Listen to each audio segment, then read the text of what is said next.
আসসালামু আলাইকুম ওরহমতুল্লাহি ওবরকাতু।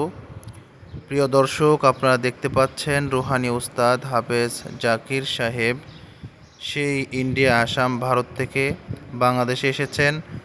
ওনার কাছে যে সমস্ত ছাত্ররা কোর্স করেছেন বাংলাদেশে, প্রত্যেকটা ছাত্রকে এজাজতনামা এবং বই দেওয়ার জন্য উনি বাংলাদেশে এসেছেন। ওনার আসার কথা শুনে বিভিন্ন জায়গা থেকে রোগীরা আসতেছে, চিকিৎসা নিচ্ছে এবং আল্লাহ তাআলার রহমতে প্রত্যেকটা রোগী পরিপূর্ণ সুস্থতার নেয়ামত ফিরে পাচ্ছে। যার কারণে দেখুন পাশের রুমে একাধিক রোগী সিরিয়াল জমে আছে। আপনারা যদি ওস্তাদ জাকির সাহেবের সাথে কন্ট্যাক্ট করতে চান তাহলে স্ক্রিনে দেওয়া যে নাম্বার দেওয়া আছে এই নাম্বারে হোয়াটসঅ্যাপ করতে পারেন। আপনার সমস্যাগুলো আপনি বিস্তারিতভাবে ভয়েস বা লিখে পাঠাতে পারেন। দূরের রোগীদের ক্ষেত্রে এবং দেশের বাইরে যে সমস্ত রোগী রয়েছে তাদেরকে উনি মোবাইলের মাধ্যমে চিকিৎসা দিয়ে থাকেন।